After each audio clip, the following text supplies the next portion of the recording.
Chapter 6.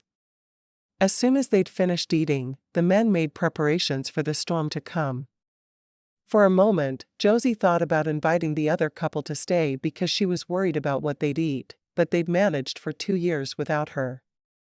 Certainly, they'd make it through a storm. Josie baked 4 loaves of bread, and covered 2, putting them in a basket to go home with Heidi and Alfred. When the stew was all put together and just needed to cook for a few hours, she put a portion into a pot for Heidi to take with her. Make sure you cook this on the side of the stove. If it gets too hot, it'll burn and it won't be as good. Heidi nodded. Thank you for sending us home with food. Of course. I wish I had time to throw a dessert together before you had to leave, but the storm is coming any minute. I can feel it in the air. Yes, I can too. The men came in then, and Alfred took the pot from Josie. Thank you for feeding us, Alfred said softly. There should be enough for your supper tonight and for lunch tomorrow. I'm sending 2 loaves of fresh bread as well. I've given Heidi instructions on how to cook the stew, and if she follows them, it'll come out. Alfred glanced at his wife for a moment, and Josie could see the hesitation in his eyes. Gus, would you help Heidi out to the sleigh and make sure to put the stew between her feet so it doesn't spill? Josie asked. Gus nodded, taking the stew and offering an arm to Heidi. I'll make sure you get tucked in nice and warm. As soon as the door closed behind them, Josie said, make sure you cook the stew on the edge of the stove, so it doesn't burn. It's going to take a good 3 hours to cook, so don't let her remove it from the heat before then. Alfred nodded. Thank you, sister dear. I don't know what we did before you arrived. You ate a lot of burnt and undercooked food, from what I understand. She smiled. The bread will help, and I tucked some bacon in there. She can bake the bacon if it seems too complicated to fry it. She gave him quick instructions on how to bake it. You'll be fed for a few days, and hopefully the storm won't last longer than that. Wonderful. He turned toward the door. Thank you for treating my Heidi like your own sister. I know she isn't great at womanly tasks, but I think she'll get better with your help. I hope so. Josie wasn't certain, though. Heidi didn't seem to have the ability or the desire to learn. Josie had known a few girls like that, who had been a bit slow. She hoped it was just Heidi's pregnancy that made her seem that way, and nothing more. Gus came back in shortly after Alfred left. He shook his head. I'm glad you sent food with them. I'm sure they can feed themselves. She cooked for 2 years before I got here. She did. Badly. He shook his head. We kept beef jerky and crackers here at my house, and I'd take them to him to eat for breakfast and lunch. Supper was the only truly bad meal, but we made it through. Josie shook her head, walking into the kitchen. Well, tonight we're having my first attempt at beef stew. I think it will come out well, though. Everything you've cooked so far has been wonderful. He glanced at the clock on the wall. What time will supper be ready? We probably want to go to bed as early as we can to save on coal. Our bin isn't as full as I would like it to be for a storm. We'll be fine, she said, determined not to worry about it. I'm going to work on finishing the curtains for our bedroom while supper cooks. Would you like to join me in the parlor? He nodded. I would. And I'm going to give you your first German lesson while you sew. That sounds like a good idea to me. She followed him into the parlor and sat down on one edge of the sofa, the fabric tucked under one arm and needle and thread in the opposite hand. He took his Bible in his hands and read her a passage from the German Bible, and then translated it to English for her. He helped her learn basic German words as they sat there, idling the time away as the storm raged outside. After an hour of her German lesson, Josie glanced at the window. Do you think Heidi and Alfred made it home in time? He nodded. I'm sure they did. The storm didn't start until 30 minutes ago, and it's a 10-minute drive to their house. They're tucked away inside, and Alfred is making sure your stew doesn't burn. Josie grinned. You knew what I was doing? Of course, I did. No one would want Heidi to mess up the only real meal they'll have for a few days. I did send them with 2 loaves of bread as well. His eyes widened. Fresh bread? Yes, I made it today. He got to his feet. I'll be right back. He returned minutes later with 2 plates, both with 2 thick slices of the new bread, covered in butter. This is what I miss most about my childhood. Fresh bread and butter. She accepted one of the plates, grinning. She'd have put honey on the bread as well as the butter, but this would be delicious as well. He sighed happily. You may make me fresh bread every day for the rest of our lives. She laughed at that. What happens if I miss a day? Gus thought about it for a moment. I cry, and you lose all respect for me. She shook her head, taking a big bite of the bread. Oh, I did good. She'd worried until she ate that bite about how it had come out. I'm surprised you didn't smell the bread when you got home. I was too worried about the storm. As soon as you mentioned bread, it was all I could smell. He finished his first piece. I saw you kept 2 loaves for us. I cannot tell you how happy that makes me. I'm glad. He leaned toward her and pressed his lips to hers. You are becoming my favorite wife I've ever had. And how many were there before me? She asked, frowning at him. Oh, there weren't any. But that's telling you how much I like you. You're not my least favorite wife. I am very happy to hear that. She shook her head at his silliness. I was planning to make a cake for supper, but with the storm, I decided I'd rather finish the curtains than bake. I hope that's all right. You can bake for me later then. Maybe tomorrow.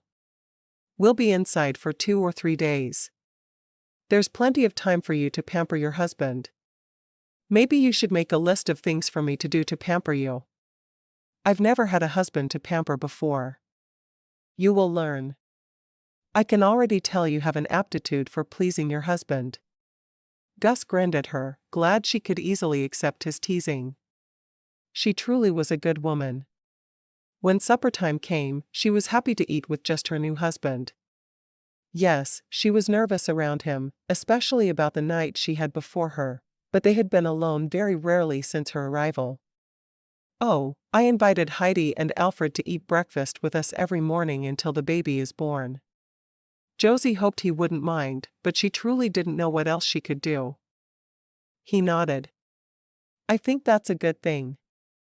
Heidi doesn't need to be left alone at all until the baby comes. That way, Alfred can drop her off here, and the 2 of you can be together all day until we're finished working. Are you sure you don't mind cooking 3 meals for them and not just the 2 you have been? No, I don't mind. I'll be happy when I can teach Heidi some of what I've learned, but until then, I'm more than willing to help. It's what family does. Gus picked up her hand from the table and kissed the palm. Thank you for accepting them so readily as family. Josie smiled. I've had no family for 7 years. It's nice to have people to hold on to. I am glad you were the one to respond to my letter, he said softly. I cannot think of another woman who would be so kind to strangers. It's what God expects of us. I do what I can to help others always. She stood up to clear the table. Would you have a problem with having what's left of the stew for our noon meal tomorrow? He shook his head. Not at all. Especially since there should still be some fresh bread left. I have a feeling you are going to be difficult to keep in bread. You're right. My mother threatened to make me learn to bake my own bread once, because I wanted it for every meal. I'll do my best to keep that in mind. Josie hurried through the dishes, well aware that Gus didn't want to waste much more coal in the stove. Instead, they could go to their bedroom, which he'd told her had once been the only room in the house, and start a fire in the fireplace there. She was nervous, but she knew her duty as a wife, and it was time to give him what all men wanted. While she worked on the dishes, Gus went to the barn to check on the animals, milk the cow, and gather eggs. As soon as he brought everything in for her, he went out to the pile of wood he'd carefully put next to the door on the porch earlier that day. The wood was a little wet, but it would still burn. He had a roaring fire going when she walked into the bedroom to join him. He sat with his shirt off, his suspenders at his sides. His chest was covered with a light smattering of hair, and she longed to touch him. As soon as the thought crossed her mind, she was surprised by it. She'd never wanted to touch a man before. The feeling was an odd one, and quite unexpected. He sat at the end of the bed and watched her. When she stood awkwardly for a while, he reached out a hand to invite her to join him. She walked toward him, feeling as if she was walking to her doom, but excited at the same time. The feelings were at war within her, and she had no idea what she should do. He caught her hand and pulled her between his spread legs, his hands moving from her shoulders to her fingertips. "Are you ready to be my wife?" he asked softly. Josie took a deep breath but nodded. "I think so. I'm very nervous, though." "Don't be nervous. This is the most natural thing a husband and wife can do together. And this is how we'll have the babies we both want." She closed her eyes as his hands moved to her waist and pulled her onto his lap. It felt strange to sit there in such a familiar way, but he quickly made her mind go blank as he kissed her. When his tongue licked her lips, she was surprised to realize just how much she liked his touch. Before she knew what was happening, he had her completely stripped and on her back on the bed, and he was taking his pants off. His eyes never left her as he joined her, and once again he began kissing her as if there were no tomorrow. The feel of his hands against her bare breasts had her arching her back toward him. His lips at her ear had her gasping with pleasure. When she didn't think she could bear the sweet torture for another minute, he moved atop her and joined their bodies together. At first, the pain made her angry. She wanted him off her, and she put her hands to his shoulders to push him away. But when his hand went down to where they were joined, she began to feel pleasure again. He made her see colors she hadn't known existed, feeling as if she was as close to heaven as a woman could be. She lay at his side gasping for breath as he pulled her closer, pillowing her head on his shoulder. When he could finally speak again, he said, "Thank God for storms." She laughed softly. "We would have done this with or without a storm." "Yes, but with a storm, we can do it as much as we want tomorrow as well." "I guess you're right." Josie realized then that she'd made it through the part of marriage she was most afraid of, and all had gone well. She was a real wife now, and could already be carrying his child. As she drifted off to sleep, one of his arms still wrapped around her, she sighed contentedly. She was where she needed to be with the man she needed to be with. Life couldn't possibly get better than this. Thank God for storms. Chapter 7. The storm started on Wednesday afternoon, and went until Saturday morning. By the time Josie woke on Saturday, the storm had completely cleared. She had no idea if Heidi and Alfred were coming for breakfast, so she made extra, just in case. She made French toast and bacon that morning, hoping the meal would be something Heidi could eat, but unsure if it was the right thing to make. While she cooked, Gus did the chores, and brought her milk and eggs. It's much warmer now, and the snow has stopped blowing. I'll need to go out and see what damage was done. Hopefully, the cattle were able to get to the creek and the running water. Sounds good. Do you think your brother will be here for breakfast? I'm making enough for them because I'm unsure what to expect. I think they will be here soon. Alfred loves your cooking, and Heidi just loves being able to eat something. I know she enjoys your company as well. And I enjoy hers. We should be able to finish the gowns for the baby today if we work hard at it. I'm putting the laundry off until Monday, and hoping the weather is a little warmer by then. He shrugged. It's March in Montana. It will most likely still be cold. Josie set the table for 4, and as she was filling coffee cups, Alfred and Heidi came in. "I need some of that bacon," Heidi called out in lieu of a greeting. Josie laughed. "I think it turned out pretty well." She carried the bacon into the dining room. "Sit down." As soon as the prayer was said, the two men began talking about the damage the storm had done. "Do you have any idea how many head you lost?" Gus asked. Alfred shook his head. "We'll have to assess both ranches today." Josie looked at Heidi. "How are you feeling?" "I'm finally feeling more like myself. Thanks to your bread and instructions for the stew, we ate very well for a few days." "Did you bring the baby's gowns?" Josie asked. She had to bake more bread and fix meals, but other than that, her day could easily be filled with sewing for the baby. She'd finished all the curtains and given the house a good scrubbing during their days inside. "I did. Do you think you'll have time to work on them today?" Heidi asked. "I finally finished one. It doesn't look quite as good as yours, but I won't be embarrassed to take the baby out in it." "That's wonderful," Josie said. "I will have plenty of time today. I need to cook supper, but there is food left from last night for the noon meal." "What did you cook?"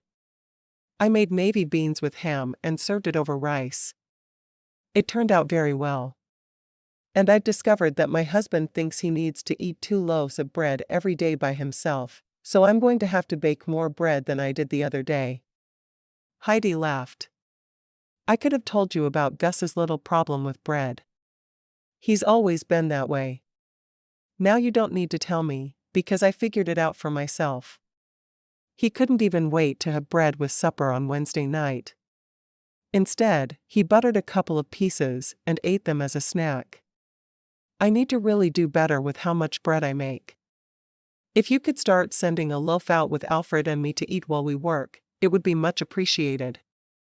Gus grinned at her. Alfred shook his head. "He wouldn't share it with me." "Don't be fooled by him." Josie laughed. "I won't. Gus, you need to stop trying to eat everyone's share of bread." "I'll try," Gus said, hanging his head and making the others laugh. After the men were gone, Heidi helped with the dishes. "I finally feel like I can stand on my feet for a few minutes. The pain is less today." Josie bit her lip, wondering if it was all right to ask, but she finally did. "Where does it hurt?" Heidi blushed. "My pelvis. It feels like a huge heavy ball is trying to come out every minute of every day. I had no idea that happened. I hope you're ready to help me through my pregnancy when it's my turn. I will be honored to teach you all I know." Heidi looked excited to be able to help her friend. "You've helped us so much in just the short while you've been here. I don't know how I would make it through the birth of this baby without you." "Oh, you know you'd do just fine. I'm glad I can be here though, because I enjoy spending time with you." Josie washed the last dish and handed it to Heidi to dry. "I'm going to start the bread now that the dishes are finished. Do you want to help today?" Heidi seemed a great deal more able to do things than she had. Josie realized then that some of her confusion must be coming from the pain she was in with her pregnancy. Heidi looked skeptical for a moment, but then she nodded. "Yes, but don't expect too much from me." "I won't. And if anything makes you feel bad, you should sit and sew. We're finishing all the gowns today." "That will be so nice. After we mix this, we should make you your own receipt for how to do it. I think you'd better write it down though." "Do you read and write in English?" Josie asked as she took out the ingredients for the bread dough. She had the receipt memorized now that she'd made it several days in a row. Heidi shook her head. "I don't. I went to the same school as Gus and Alfred. Everything was in German. Most of the children spoke English at recess, though. Our education is mixed." "I can understand that." Josie nodded to the dough.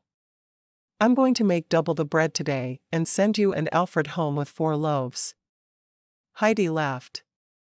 Alfred doesn't eat as much bread as Gus does, but he'll be happy to have something fresh to eat the first time I burn something. Josie smiled. Let's get started. She taught Heidi the difference between measuring liquids and measuring dry ingredients, and the two of them laughed and joked as they got the bread dough mixed up. You have to really get your hands dirty as you do this. She demonstrated by putting her hands into the bread dough and squishing it between her fingers. It wasn't her favorite thing in the world, but she would make as much bread as she could, knowing how much Gus would eat of it. While the bread rose, the two women sewed, finishing up the last of the gowns for the baby. Do you have blankets for him yet? Heidi's eyes widened. I was so worried about the gowns, I never thought to make blankets. I started crocheting a blanket for him last night. Josie smiled. I had a feeling you were too busy to think about it before now. Oh, thank you. And if you bring me any scraps you have at home, we'll make a quilt as well. A quilt will keep him warmer in the winter. Josie pulled out the afghan she'd started and showed Heidi how to make the stitches. I think I could do that, Heidi said, sounding excited. I have an extra crochet hook. Josie pulled a hook out of her basket she had beside the sofa and gave it to her friend. I have more wool in the bedroom. I'll be right back. The best thing about crocheting is it's easier to remove your mistakes. The two women worked together all morning. Josie got up shortly before noon to punch down the bread and put the pot of beans on the stove to warm. How would you feel about ham and potatoes for supper? Maybe with some green beans, she asked as she walked back into the parlor where Heidi was showing a remarkable aptitude for crocheting. She didn't want to risk making something that would make Heidi sick again. That sounds wonderful, Heidi said, holding up the rows she'd made. I think I'm doing this right. Josie nodded. It took me forever to learn to crochet, and you're taking to it like a duck to water. It was a bit of an exaggeration, but she knew it was one her friend needed to help her feel more confident. Heidi's face lit up at the praise. Finally, there's something that comes easy to me. You'll get better as you go, Josie said, thrilled for her friend. Since you're doing such a wonderful job on the blanket, I'm going to switch to making him a hat and booties. Your baby is going to be well dressed if it kills us both. Josie was up and down for the next little while, stirring the beans to be certain they didn't burn. When the men came in, Heidi excitedly showed them the blanket she was making. Josie taught me to crochet this morning. Alfred smiled. That's going to be beautiful. Is it for the baby? Heidi nodded. Yes, and Josie is making a hat and booties for him. All of the gowns are finished as well. We're going to have a well-dressed baby. I never doubted it. Josie put a bowl of beans and rice onto the table for each of them. I didn't want to bring the whole pot in here, but I'll get more for anyone who is still hungry. She sat down at her place. How much damage did the storm do? She asked, holding her breath. She was afraid of the answer. Alfred and Gus exchanged a look. Let's pray first, Gus said. After the prayer, Gus answered her question. There are several trees down, and we'll need to cut them up for firewood. The trees damaged a few fences that will need to be repaired. We lost about 20 head of cattle, and Alfred and Heidi lost 15 that we found. Truly, we couldn't have asked for better. The cows will be calving soon, and the herd will be replenished. Josie sighed with relief. I was worried it would be much worse. So was I, but God was with us. Alfred smiled at Heidi. We will be able to feed the baby still. That's what matters the most. Josie showed me how to make bread this morning, and I even got to help a little. I'm not ready to do it on my own yet, but I think I'm going to get there. Bread? Gus asked. Is it ready? Josie laughed. It'll be hot for supper. Oh. Gus looked so let down that Josie shook her head. We have 2 pieces left, but I didn't want to serve it with there being 4 of us. Alfred shook his head. Heidi and I are fine. Get Gus the bread before he starts crying like a baby. Gus grinned. That happened one time. And no one ever forgot it.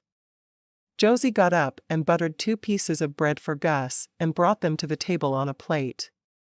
Thank you, he said. I probably could have gotten it myself. She shook her head. But I don't want to see you cry. The men went out again after the meal to do some fence repair.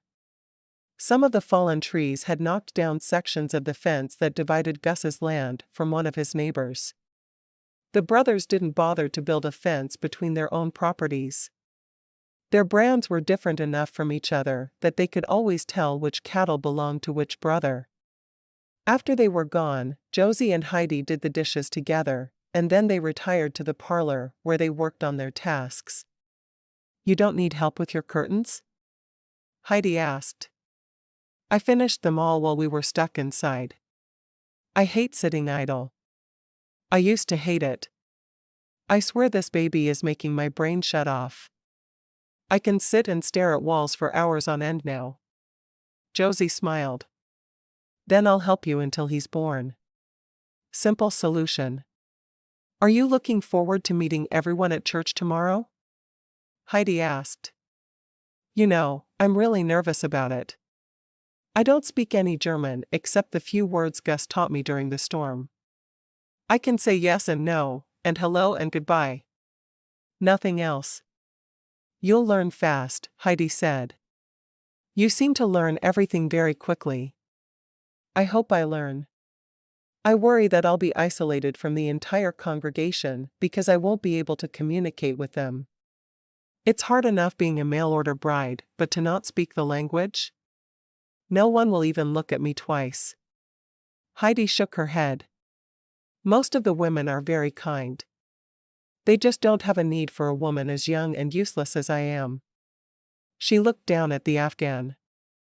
Though I feel like I'm really accomplishing something here. My baby will have a blanket. Josie laughed. Yes, he will. And everyone will see that you made it yourself. And you made 2 gowns. You made 6, Heidi said, shaking her head. But I'm rather proud of the second one I made. It looks almost as good as yours do. I think it looks just as good. Don't you insult the gowns you made. You put in a great deal more effort on them than I did. Heidi pursed her lips. I think you should make dresses for others. You do such a beautiful job. I did that as part of my job as a maid back in Massachusetts. I enjoyed sewing so much. You should make yourself another dress then. The one you're wearing is beautiful, but your others look like they were cast off and you had to fit them to you. Josie sighed. That's exactly what happened. I made them for someone else, and when they were old and faded, she gave them to me to wear. She was shorter than me, so no matter how much I let the hem out, they still weren't quite long enough. You really need to get some fabric and make yourself more pretty dresses. If you made just 2 more, you'd have enough for every day and Sunday. Gus wouldn't mind at all. Josie shook her head. I cost him so much just having him buy my train ticket out here. I can't ask for more. Heidi made a face. Of course, you can. You're his wife. Josie changed the subject. What else do you need for the baby? She held up the cap she was working on. I'll have this finished tonight. I'll have the booties done by Monday evening. What else can I make? If you're willing, a quilt would be a blessing. Then I'll make that quilt. I'll find some scrap fabric and make that baby something that will keep him warm all winter. Josie frowned. What about diapers? Do you have them made up yet? Heidi shook her head. The whole idea of making them overwhelms me. It's not hard. Have you purchased the fabric for them yet? Yes, I have it at home, but I have no idea what to do with it. All you really need to do is cut the fabric. I would hem each of the diapers to keep them from unraveling, but the job should be fast and easy. Bring the fabric the next time you come, and you can cut the diapers out in whichever shape you like, and I'll hem them. We'll get it all done in a day or two. You've done it before? Heidi asked. I have. My last employer was with child when I first started working there, and one of my tasks was to make the diapers. They lasted for both of the children the lady of the house had and were still in good enough condition to be used by another baby. Then you're in charge of teaching me what to do. I've diapered babies before, but I've never made the diapers. Or washed them. Do you know how to wash them? Josie smiled. I do. I would set aside at least 2 days for laundry until the baby outgrows his diapers. You'll rinse and scrape the ones that get really soiled and simply wash them after. That sounds easy, I think. It will be very easy. I was in charge of washing a lot of diapers. I can show you exactly what to do. Where would I be without you? Heidi asked. Probably at home burning supper. Josie couldn't help herself. The sarcasm came out too quickly. Heidi laughed, shaking her head. That's exactly where I'd be and what I'd be doing. I'm glad I'm not alone any longer. Josie smiled. So am I. Chapter 8. After breakfast the next morning, the two couples set out for church in separate sleighs. There was technically room for 4 people in each sleigh, but Heidi had trouble getting in and out, and they decided it would be easier to take separate. All the way to church, Josie fretted, gripping her mittened hands together tightly. She had her Bible, but she knew it wasn't even in the language people would speak at church. She had to wonder how the other women would react to her. She had a strong feeling that they would look down on her simply because she had been a mail-order bride. What do the people at church know about me? She asked. Gus shrugged. Why are you worrying about this? There's nothing to be helped by fretting. I know there isn't. I just worry that the women will think less of me, because I don't speak German, and I was a mail-order bride. Someone no one wanted. That isn't true at all. I don't know why you decided to be a mail-order bride, but I'm sure there were hearts broken in the process. Gus shook his head. You are a beautiful woman who does so many things well. I would think men would have stood in line to be your husband. Josie laughed at that. I barely had time to leave the house where I worked. I went to church, but I was expected to sit with the family I worked with and not bring shame on them by talking to men. Well, people here will see your value. There's no way they could miss it. She smiled. Thank you, Gus. Knowing you see my value makes me feel good. I see so many wonderful things in you. I can honestly say that if I'd met you, I would have chosen you for a wife. Tears stung Josie's eyes as they pulled into the churchyard. Gus helped her out, and she clung to her Bible, praying people would see her the way he did. Obviously, Gus didn't know how women were when they were alone. They picked at each other and belittled one another. She wasn't sure she was ready for that. As soon as they were in the church, women gathered around to be introduced to Josie. This is my wife, Josie. Josie, this is Mrs. Muller, Mrs. Weber, and Mrs. Koch. He nodded to each woman in turn. Josie only speaks English, so I hope you'll be kind and use that language with her. He nodded to someone across the church. I need to go speak with someone. Mrs. Koch crossed her arms over her chest as soon as Gus was out of earshot. Another useless Schmidt wife? You can't even speak German? Josie wanted to crawl under a pew. This was what she'd expected the women to be like, and she had no desire to be around them.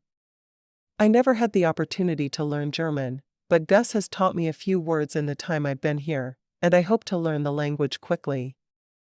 You'd think Mr. Schmidt would have been smart enough to marry a woman who could speak with him. Mrs. Muller looked Josie up and down as if sizing her up. And you're so thin. How can you expect to carry a baby with those hips? Josie felt a hand against her arm, and she turned to see Heidi standing there. Heidi smiled at the women. Josie has been such a wonderful friend and sister to me for the past week. I cannot imagine Gus finding anyone better than Josie to marry.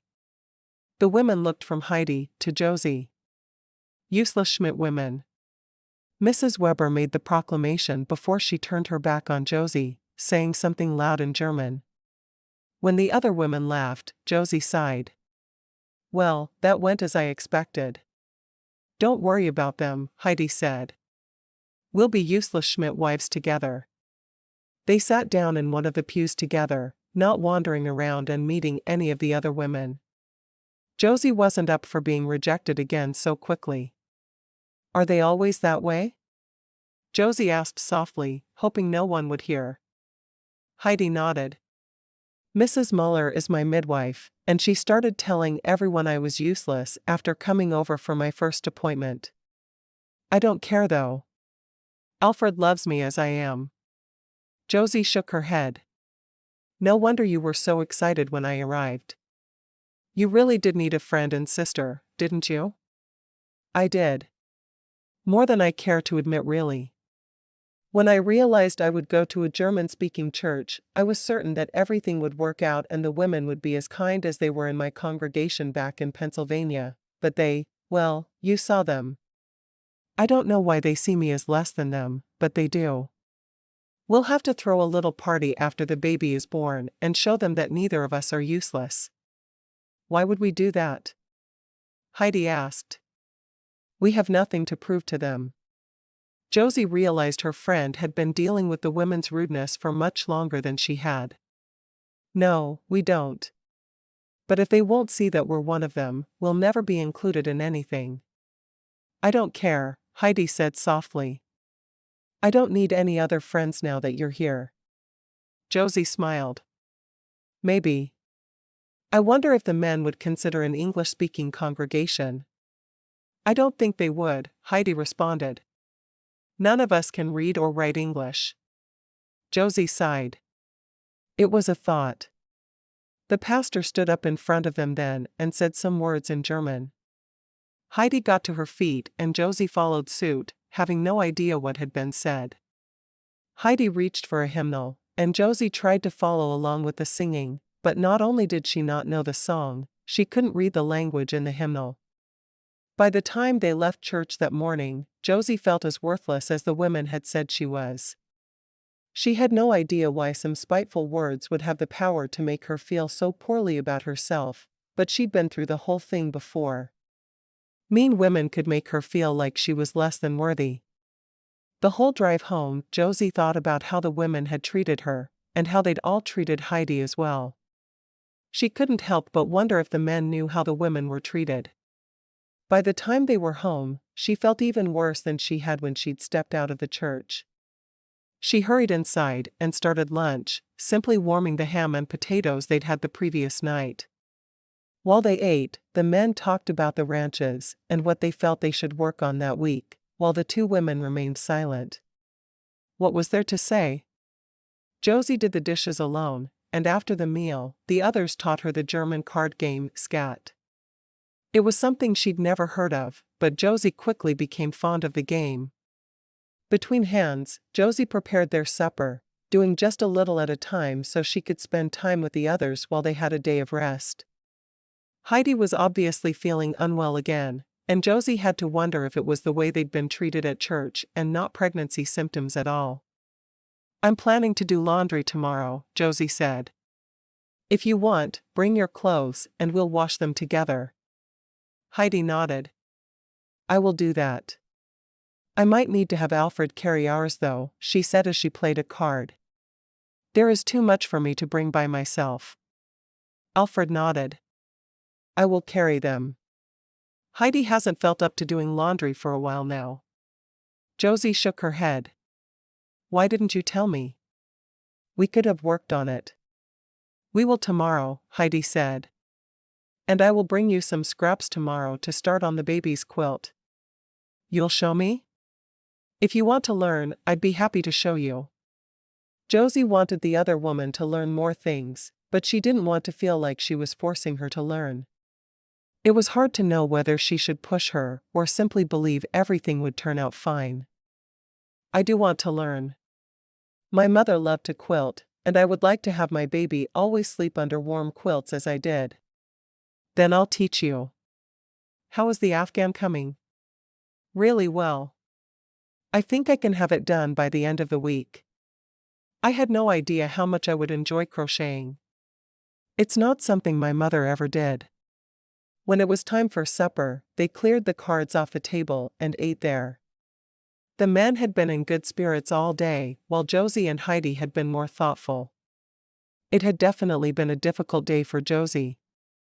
After the other couple left for the night, Josie snuggled into Gus's side on the sofa and finished up the booties she was making for the baby. "What did you think of my church?" Gus asked.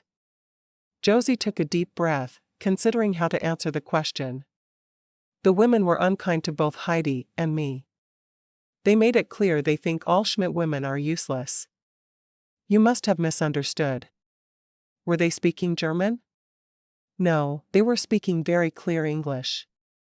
They really don't like it that I can't speak German. Gus frowned. I've only seen kindness from the women you were talking about. Are you certain? I'm very certain. Would you and Alfred be opposed to joining an English-speaking congregation? Heidi seemed to like the idea when I brought it up earlier. Alfred and I helped to start our church. I have no interest in going somewhere else. You'll see that the women really do like you, and it will get easier when you go back. Josie nodded. She was certain it wouldn't get easier, but she wouldn't contradict him. All right. He put his index finger under her chin and lifted her face up to his.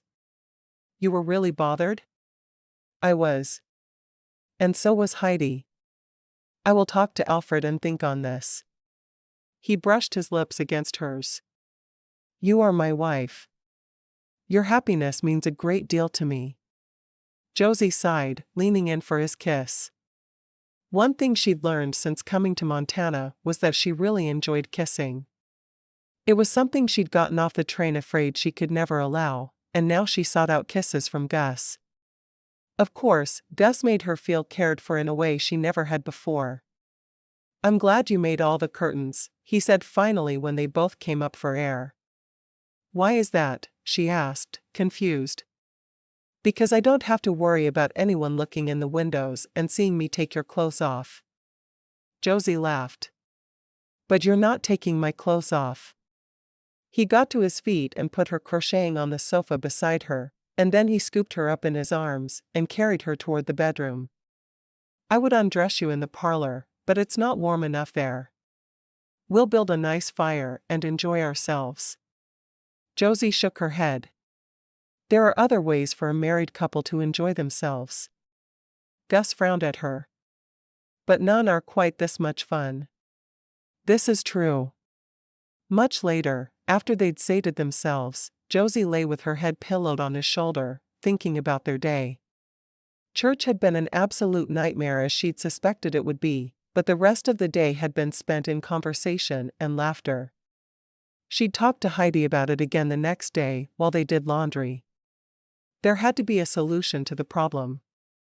Somewhere. Chapter 9. While they were out working the following day, Gus asked Alfred if he'd heard anything about the women at church. Alfred shrugged. I know that Heidi doesn't really do anything with the other women, but she's never said why. Gus frowned. Josie said the women were rude to both of them. Called them useless. He carefully nailed a piece of his fence that had broken off back into place. I think Heidi would have told me if that had happened. Josie must be exaggerating. That's what I was thinking. Gus sighed. I adore my wife, and I want her to be happy, but I certainly don't want to go to a different church. We helped start the one we go to, and I don't think there's anything that could pull me away. Alfred nodded. Heidi must not be unhappy, or she'd have told me. There's no doubt in my mind. I'll just give Josie some time to adjust then. I think she just doesn't like that it's a German language church. I'm sure that makes things harder for her. Gus refused to believe there was anything else going wrong. I wonder what she's fixing for supper tonight. She may be high-strung, but she sure can cook. Didn't you tell me she was a novice cook? How did she get so good so fast? She took lessons from a cook back east for 4 months, before coming here. Now she's trying to teach Heidi. Heidi isn't learning much well right now. The baby seems to be sucking at her brain. Gus laughed at that. I can see that. She hasn't seemed the same since she started carrying. No, she really hasn't. Asterisk. While she taught Heidi to cut up pieces for a quilt for the baby that afternoon, Josie brought up the women at church again. And they always treat you that way? Heidi nodded. They didn't start calling me useless until around the time I lost my first baby, but ever since then, they've been very unkind. So, when you needed them the most is when they started being unkind? What kind of Christian does that? Heidi shrugged. What are we making for supper tonight? Josie let the subject change go, because she didn't want to get angrier at the women who had been so terribly rude and unkind. She knew dwelling on what they said would just cause her to have difficulty doing other things. Chicken and dumplings. We'll start boiling chicken right after lunch. Heidi smiled, her whole face lighting up. That's one of my favorite things. My grandmother made it for me when I was a little girl. I will make sure to help you learn to make it if you desire to. I would love that. I'm not sure if Alfred or Gus like chicken and dumplings, but I could eat them every day. Josie grinned. Let's feed that baby then. After lunch, Josie started the chicken to boil. From what she'd learned in Massachusetts, the chicken would take a couple of hours, and once it was boiled, she would need to deboil it before making up the dumplings and adding them in. The cook back east had written out the receipt for her, and she was ready to try her hand at one of her favorite things. After putting the chicken on, Josie returned to the dining room where Heidi was working at cutting out squares for the quilt. This won't be a pretty quilt, Josie said. We're just using scraps. The next time we make a quilt, we'll make sure to buy fabric for it instead of using scraps, and I can show you different patterns to make. I'd like that a lot. And it doesn't matter if it's pretty for the baby. As long as it's warm. Heidi spread out all the little squares she'd painstakingly cut out. Josie was glad Heidi enjoyed cutting, because it was the one part of sewing she could happily do without. Josie decided to try one more time. I talked to Gus last night about how rude the women were to us at church. Ja? And what did he say? Heidi had a knowing look on her face. He had a hard time believing the women he knew would treat anyone the way they treated us, but he said he'd talk to Alfred about it. Josie hoped it would work, and they could all find a different church. She had no desire to spend more time with the women she'd met the day before. I'm not surprised. There won't be a change, Josie. Just let it be. Why? Why should we just allow ourselves to be treated badly by them? Heidi sighed. Because that's how things work. I don't know why they work that way, but they do. I sent my mother a letter about it when I first got here, and she said that women were unkind to each other, and I needed to get used to it. Josie shook her head. When I was a servant, I accepted answers like that. But I don't anymore. I think we should do something about the way they treat us. And I say that short of switching churches, which the men won't do, there's nothing we can do. Nothing at all. So, we will simply sit alone before and after church and ignore the women in the congregation. Josie hated that answer, and she prayed that Gus would have a better one for her after talking to Alfred. She said nothing more about it to Heidi though, because she could tell the other woman felt strongly about it all. Josie left Heidi sewing the small squares together while she went back to the kitchen and mixed up the dough for the dumplings and rolled them out with her rolling pin. Then she carefully cut the dumplings into triangles, just like she'd been shown, before transferring the dough to the pot, where she'd taken the bones from the chicken and discarded them. When she walked back into the dining room, she smiled at Heidi. The dumplings are in with the chicken, and it should all be ready by the time the men get back from working. Good. I can't wait to try them. There's enough for lunch tomorrow? Heidi asked. There are. We'll feast on chicken and dumplings for a bit. Now I just need to stick the bread in the oven. I've discovered that it doesn't matter if Gus likes what I make for supper. As long as I've made fresh bread, he's a happy husband. The men were extremely tired and covered in mud when they got in that evening. Gus shook his head. Most of the snow has melted and left us with mud everywhere. Josie sighed. I see that. I scrubbed my floors today, and I guess I'll do it tomorrow as well. She stood on tiptoe and kissed his cheek without touching him anywhere else. Go put on something clean while I put supper on the table. Fresh bread? He asked. Always, she said with a grin. Heidi sliced the bread while Josie put everything on the table. Alfred sat in a chair, looking muddy and tired. You all right, Alfred? Josie asked as she put a big bowl of chicken and dumplings in front of him. He nodded. It was just a hard day. With all the mud, it's harder to get anywhere, and you're covered in it quickly. This morning wasn't as bad, but the temperature rose a great deal this afternoon, and left us covered in mud. I understand that. She buttered a piece of bread and handed it to him. Don't tell Gus you got the first piece. Alfred smiled. Thank you. I saw that. Gus said from the doorway to the kitchen. You gave away my bread. I gave him one piece, Josie said. It won't kill you. It might. Gus sat down and grabbed a piece for himself, buttering it quickly. Heidi was already seated, so Josie took her own spot to the right of Gus. After their prayer, Heidi took a bite of the dumplings. They are different than my Oma used to make, but still so good. Thank you for making this, Josie. You're very welcome. It's always been one of my favorites as well. I will eat anything as long as there is fresh bread to go with it, Gus said, not having touched his chicken and dumplings yet, but he was on his third piece of bread. Josie said nothing because she knew her husband wouldn't care. He would just keep eating his fill of bread anyway. After the dishes were done and the other couple was gone, Josie went into the parlor with her crochet hook and yarn. What are you making? He asked. I thought it would be nice to make a shawl for Heidi.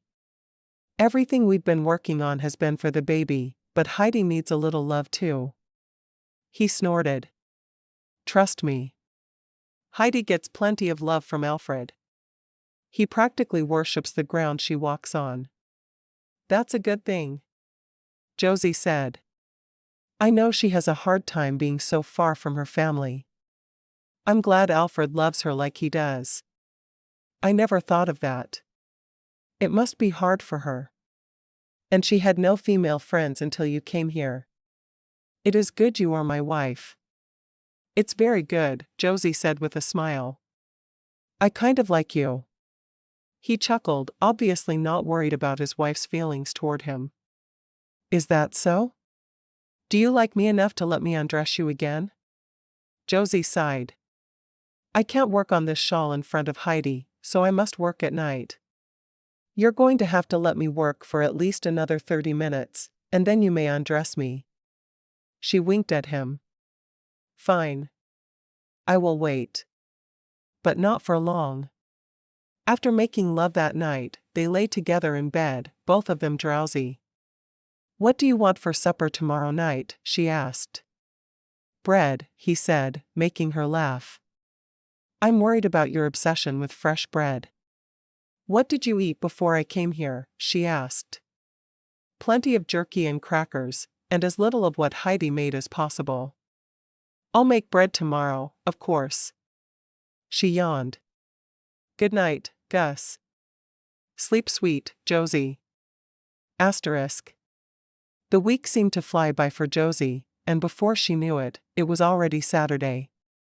Heidi was growing more uncomfortable by the day, so she sat a great deal while Josie did the housework and cooked. The top of the quilt had been pieced together, and though it was just a hodgepodge of colors, it was pretty, and the baby would be kept warm by it. That afternoon, Josie and Heidi worked on the actual quilting, both of them excited about how the baby would love this blanket they'd worked so hard on. "I don't want to go to church tomorrow," Josie said, unable to keep the words in any longer. Heidi nodded. "It's hard to go where you know you are unwanted, but we must worship." "I know. I will find a way to make it work." Heidi smiled. "I'm older and therefore wiser than you. I know you can make it work, and we will not even try to talk to the other women. We will go to our pew and sit together until the service starts." Josie nodded. "You're right. I just need to deal with it." Asterisk. Most of the snow had completely melted off, and it felt like spring was in the air. Gus stopped his horse for a moment, just tilting his head back to enjoy the beautiful weather. "The cattle will be calving soon." Alfred nodded. "They will. And my wife will too, but don't tell her I said she'd be calving. She would not be happy with me." Gus laughed. "I wouldn't tell her. I'd be afraid of what my wife would do to me when she found out." "Things are going well for you and Josie then?" Alfred asked. Of course. It doesn't bother you that she married you to get away from her employer?" "What does that mean?" "She wanted a new life, and she has that here." Gus had no idea what his brother was talking about. "I mean that her boss was trying to, you know. She was a beautiful woman who worked for him, and he wanted to take advantage of that situation." "What makes you say that?" "She never told me that." Gus was truly confused. "It was something she told Heidi." "I thought you knew, or I'd never have said anything." Gus frowned. "Why would she hide that from me? If she did nothing to encourage his advances, she would have told me. I know nothing about the situation but what I've told you." Heidi said he was like that with all his female employees, and that's why Mabel Caldwell came west as well. Alfred looked at him as if he was nervous about his brother's reaction. Gus said very little as they worked for the rest of the day. He'd lost his excitement for spring and for the new life it brought. He didn't even care about getting the cattle moved to the new pasture. When it was finally time to go to supper, he took his time, washing his hands slowly and watching his wife, wondering what else she was hiding from him. Dinner smelled wonderful, but he didn't have a taste for anything. Even bread didn't sound good. No, he needed to find out what was going on with his bride before anything would be good again. Chapter 10. Gus bided his time until the other couple left for the night with a promise to see them in the morning for breakfast and then church. As soon as they'd driven away, he walked into the kitchen where Josie was working on the dishes. "Why did you marry me?" he asked. Josie looked at him, a little stunned. "There were many reasons," she said, not wanting to talk about working for the Nelsons. She felt it was better to leave all of that behind her. "What made you leave your last employer?" he asked, hoping she would give him the answer he wanted by asking the question differently. She closed her eyes. "You know, don't you?" "I don't know what I know. I want to hear what happened from my wife." "All right. Here's the whole story. I worked for a family in Beckham, and the husband was not a good person. He spent a great deal of time chasing after his female employees, trying to bed them." She shook her head. "While my friend Mabel was out getting the fresh fruits and vegetables she needed for the day, she was cornered by Mr. Nelson. A stranger came to her rescue, and he invited her to come to his home and meet his wife, who would find her a husband out west. She did." "And how did you come to be part of this?" he asked. "She came home to get what few belongings she had, and I saw her there. We shared a room, you see. When she told me what she was doing, Mr. Tandy asked me if I would like to go as well. I didn't know Mr. Nelson was preying upon Mabel, and she didn't know he was trying to hurt me. I went with them because it seemed the only logical, safe thing to do. And this Mr. Nelson, did you warm his bed? For Gus, that's what was at the bottom of it all. Had she come to him from another man's bed? No. He kissed me one time and held me down, but we heard footsteps, and he let me go. I know I wouldn't have been so lucky the next time, and I jumped at the chance to leave. Why didn't you tell me all this? Why did I have to hear it from my brother? Josie dried the last dish and put it away before turning to him.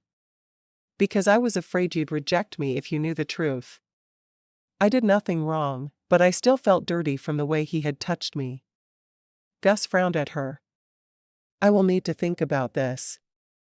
And he turned and walked away from her, straight out of the house. Josie went to the parlor to work on the shawl she'd almost finished, but her mind was with Gus. What must he think of her, knowing the truth about why she'd married him? Asterisk. All through breakfast the following morning, Gus was quiet. He had nothing to say to anyone. He ate his breakfast with no apparent pleasure on his face, which was a first for Josie. The man did love his food. She tried to talk to him on the way to church. I'm sorry I wasn't honest with you about everything. Nothing more. How was she going to be able to go to church and face those mean women, knowing her husband was angry with her? As soon as they walked into church, Josie made her way to the pew where they'd sat the week before and waited for Heidi to join her. Instead, one of the women she'd met the previous week sat down beside her. Hello, useless Schmidt. Josie plastered on her best smile. Hello, Mrs. Muller. How are you this fine spring morning? Mrs. Muller's eyes narrowed. I don't know why you don't go back east where you came from. There's no room in our German-speaking church for a woman like you, only speaking English. You are not good enough to be here. You don't even know me. Josie refused to be cowed by the woman. She was tired of being a whipping post. I know all about your kind, Mrs. Muller said. Oh? Tell me about my kind. You are the kind of woman who marries a man for security, and then does nothing to make him happy. I doubt you even get out of bed in the morning to fix his breakfast. You probably don't even try to make his favorite foods. Josie opened her mouth to respond, but a deep voice behind her took care of her response for her. My wife gets up early every day to feed not only me, but my brother and his wife as well. She knows my favorite food, and she makes it fresh every single day to keep me happy. I wouldn't have believed you could be such a cruel person if I hadn't heard it for myself, Mrs. Muller. You and the other women of this church will start treating my wife with the kindness she deserves, or we will leave this church and go to another. He shook his head angrily. The woman I love is being mistreated at a place I have long considered a haven away from cruel people. I will not tolerate this. Mrs. Muller got to her feet, her eyes wide, and her hand over her chest. I don't know what you think you heard, Mr. Schmidt. I don't think I heard anything. I heard every word you said, and it was just as my wife told me. You are a mean-hearted woman, and you don't deserve to be called a Christian. I will be speaking to your husband and the pastor about you. Mr. Muller walked over then, giving his wife a look that had her cowering. What is happening here, Schmidt?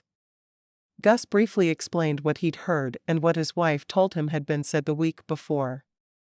I have no desire to be part of a church where women treat each other so badly. My wife does not have a mean bone in her body. She is a wonderful person. Mr. Muller glared at his wife. You are still doing this? You told me you had stopped acting rudely to any new woman who came along. Mrs. Muller glared at her husband. You believe this man over me? Your wife. This is why we had to come west, because you were mean to the other women at church back in Boston. No more. Mr. Muller looked at Gus. She will no longer treat your wife this way, and I will go with you to the pastor after the service and talk to him if you would like. Gus shook his head. Mean. We will be going to an English-speaking church from now on. There is no need to make my wife learn a new language when I understand hers just fine. I will explain everything to the pastor after service. I'm very sorry for the way my wife has treated yours. Josie sat staring straight ahead, unable to believe how Gus had taken her side against people he'd known for years. And he'd said he loved her. She didn't know if it was true, but she said a silent prayer that it was. She found she needed his love more now than ever. He was still there after he'd found out her secret, and perhaps he would always be there for her. She'd known she loved him for a while, but hearing him say it to someone else in anger? It made her heart sing. She was certain then he would forgive her. Heidi sat down beside her, a huge grin on her face. Seems that your husband heard Mrs. Muller and let her have it. Josie grinned at her friend. Yes. He did. Good. Now maybe things will be better for us around here. I'm sure they will. Asterisk. The entire day as they played scat with Heidi and Alfred, Gus wished he was alone with his wife, because he owed her a huge apology. He practiced it in his head over and over, often enough that his brother had to keep nudging him to take his turn. After supper, when Heidi and Alfred left for the night, Gus went out to do his evening chores while Josie did the dishes. When she was finished with her work, she went into the parlor to sit and work on the shawl for Heidi. It wasn't long before Gus joined her, taking her crochet work from her hands and putting it behind him on the sofa. He took both her hands in his and looked into her eyes. I am so sorry. I should have listened to you when you told me how the women were, but I just didn't believe the women I've known for so long could be that cruel. I understand, she said softly. You've known them for years, and you've known me for 2 weeks. But you are my wife, and I should have listened to you. I should have believed every word you spoke to me. I have spoken to the pastor and told him that due to how the women in the congregation have been treating my family, we will be attending an English church from now on. I should have made the move when you came here, instead of expecting you to learn a new language. I didn't mind learning a new language, and I still want to, Josie told him. But I'm glad I don't have to be around those women any longer. I also want to apologize for how I acted when I found out why you became a mail-order bride. Hearing that someone had tried to hurt you made me very angry, and I couldn't do anything about it. I wish you had told me yourself, but I suppose I do understand why you didn't. She smiled. You're no longer angry about that? He shook his head. Mean. I never should have been angry with you. He took a deep breath. I love you, Josie. You are exactly what I was looking for and exactly what I needed when I sent for a mail-order bride. I will do my best not to get angry about silly things in the future. She grinned. I'm sure you'll be angry with me, and I'll be angry with you from time to time. It's part of being married, of being in love. I love you, Gus. I love you with everything inside of me. He leaned down and captured her lips with his. You make me happy, Josie. Epilogue. Josie was there to help when it was Heidi's time, and though it was a difficult delivery according to Mrs. Muller, mother and baby were fine. Josie carried the baby from the room, while Mrs. Muller cleaned up the new mother, and took it straight to Alfred. You have a beautiful little girl. Alfred reached for the child. I can hold her? Of course, you can. She's yours. Josie helped him support the baby's head and looked over his shoulder at Gus, who stood watching the whole thing. Heidi is doing fine. When can I see her? Alfred asked. Josie shook her head. In a few minutes. She's a bit of a mess right now. Mrs. Muller stepped out of the bedroom. They are both doing well. Thank you, Josie said softly. I made breakfast if you are hungry. The midwife shook her head. Mean Donka. I cannot accept hospitality from someone I have been so cruel to. Just take care of them. Josie nodded. I will. She looked at Alfred. You can see her now. When Alfred went into his room with the baby, Josie walked over to Gus. I don't think I want any children after watching that. Gus laughed. Yes, you do. You will be a wonderful mother. She wrapped her arms around him, resting her head on his shoulder. I hope so. At the moment, she was more concerned about being a good wife to him, and that was something she always planned to do.